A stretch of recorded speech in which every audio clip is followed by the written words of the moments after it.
Bonsoir et bienvenue à tous. Dans l'actualité de ce jeudi, les très bonnes nouvelles sur le front du chômage. Il est au plus bas depuis 11 ans. Dans certains départements, c'est le plein emploi. Reportage dans le Cantal, meilleur élève de France avec seulement 5% de chômeurs.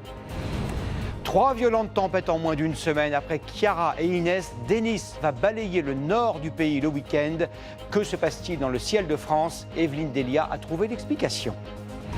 Il devait totalement disparaître à la fin de l'année 2020. Les couverts en plastique jetables font de la résistance. Des industriels ont exploité un vide juridique pour continuer à les vendre. Enquête édifiante dans quelques minutes. Dans ce journal également, le grand retour des agences matrimoniales. On les croyait passées de mode. En cette veille de Saint-Valentin, vous verrez qu'elles séduisent encore les cœurs solitaires.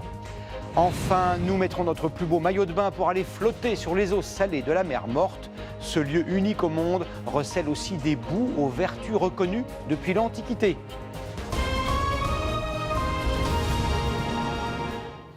La France est-elle en train de sortir du chômage de masse? Les chiffres publiés aujourd'hui par l'INSEE confirment en tout cas une tendance. À la fin de l'année 2019, le taux de chômage était de 8,1% de la population active, au plus bas depuis 2011. Parmi les départements où l'on peut trouver un emploi en quelques jours, le Cantal. Y a-t-il un secret? Guillaume Frixon et Céline Olive. En plein cœur d'un département rural et enclavé, Europe Service est devenu l'un des leaders français du matériel de déneigement. Un savoir-faire reconnu, avec aujourd'hui près de 50 emplois à pourvoir. Alors son directeur compte bien être convaincant. Déjà, on propose des rémunérations intéressantes. On propose également, dans le cadre d'une entreprise familiale, des évolutions internes dans la société. Des techniciens qui rentrent chez nous, demain, peuvent être chefs d'équipe et chefs d'atelier. Et justement, Ludovic a quitté la Moselle il y a 4 ans pour s'installer ici. Avec un taux de chômage de moins de 5% dans le département du Cantal, il n'a pas hésité à venir avec femme et enfants. Ma femme a trouvé tout de suite du travail. Dès qu'elle a voulu changer, elle a retrouvé aussitôt derrière. Là-dessus, point de vue emploi, il y a plus d'offres ici que anciennement chez moi, quoi. Mais avec une démographie et une population active en baisse, recruter reste un casse-tête localement. Alors à la Chambre de commerce et d'industrie, la situation est prise très au sérieux. Il y a urgence, parce qu'il en va de la vie d'un certain nombre d'entreprises. Nous n'avons plus aucune réserve, ça c'est clair. De personnes qui peuvent travailler. De personnes susceptibles de travailler. Campagne sur Internet, aide au déménagement et à l'installation, bourse à l'emploi partout en France. Tous les moyens sont bons pour recruter de nouveaux travailleurs ici. Nous pouvons vous accompagner, nous pouvons accompagner votre conjoint.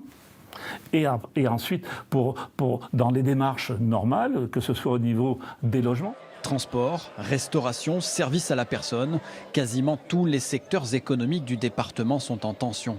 Alors au Forum des métiers destiné aux lycéens cet après-midi, les professionnels veulent faire un pari sur l'avenir. On a une exode des jeunes avec souvent des envies de faire des études dans des grandes villes. Et après, ils ont du mal à revenir chez nous alors qu'on a une qualité de vie vraiment exceptionnelle. Donc on cherche effectivement à séduire. Séduire et être immédiatement attractif pour que la multitude d'offres d'emploi dans le département du Cantal ne devienne pas finalement un handicap économique majeur et durable. Et puisque nous parlons d'emploi, revenons sur cette nouveauté passée un peu inaperçue. Les 5,5 millions de fonctionnaires vont bientôt pouvoir, s'ils le désirent, démissionner en bénéficiant, comme les salariés du privé, du système de rupture conventionnelle. Concrètement, combien d'agents franchiront le pas? Vincent Plévin, Victoria David et Bichente Akala en ont rencontré quelques-uns cet après-midi. C'était un rêve d'adolescence. Après 29 ans dans la fonction publique, Marie-Christine est devenue esthéticienne. Grâce à un plan de départ volontaire,